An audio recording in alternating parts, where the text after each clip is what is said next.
Koosumo forgives. "I have something special to tell you tonight, Koosumo," said the mission lady, as she made her regular rounds to see that everyone was ready for sleep. Koosumo sat up on her mat and asked eagerly, "The girl that I found on the path to the spring, is she dead?" "No, dear, but she needs our prayers." Then the lady told how she had recognized the sandals, and how the one foot was so badly crushed that the girl would have to wear a cast for many days. She also told of the heartache of this lonely girl who wished that Jesus would love her too. "But she took my shoes." Koosumo found it hard to forget that bitter experience. The lady always had a story to tell. This time it was about Jesus being scorned and mistreated by his people. A crown of sharp thorns had been placed roughly on his head. His enemies had nailed him to a cross. Yet, when Jesus prayed to the God in heaven, he said, "Father, forgive them, for they know not what they do." Koosumo's heart was touched. If Jesus could say that, she could forgive Sundarama for taking her shoes. She would be kind to Sundarama, who had suffered such brutal treatment from her stepfather. "Perhaps the time will come," said the lady, "when Sundarama will forgive her stepfather for what he has done. Shall we pray now?" Koosumo and Kamari knelt on their mats. They closed their eyes and folded their hands as the mission lady had taught them. When the prayer was ended, Koosumo felt differently towards the girl who had taken her shoes. Somehow, when they talked about it and prayed about it, the picture was changed. Instead of a thief, she saw a lonely, misunderstood girl who had wanted a pair of shoes for a long time, but her stepfather would not buy any for her. When you go back to Sundarama, tell her I love her too. I want her to get well and be my friend."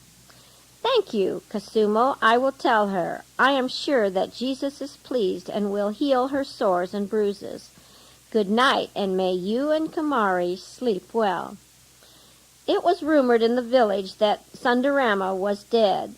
The stepfather had been drinking quite freely, and he was in an angry mood. The stories about Sundarama were not all the same. Some said the stepfather had drowned the girl. Some said he beat her to death.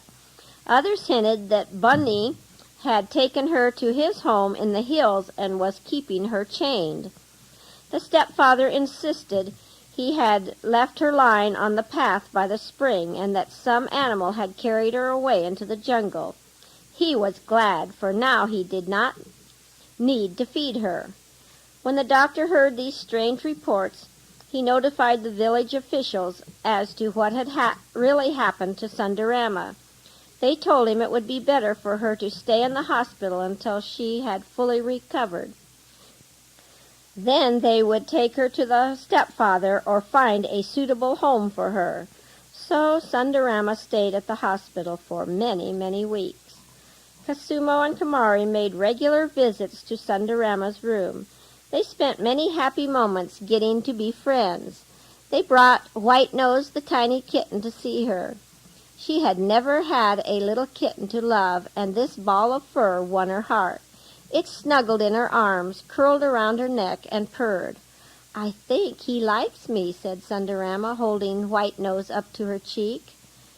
"We all love you, Sundarama," said Koosumo. "When your bandages are off, you will be beautiful just like your name." Sundarama's eyes sparkled. "I am glad. I love you too." Then she lowered her eyes and was thoughtful for a few minutes. She said, "Koosumo, will you forgive me for taking your shoes that day by the spring? I'm very sorry." "You have been forgiven long ago," said Koosumo. "You see, the lady had another pair of sandals for me, so now we both can wear sandals, can't we?"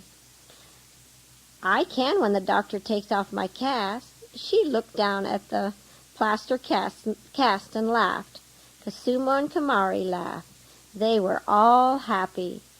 "It is nice to be forgiven," said Sundarama. "It makes me feel very happy inside."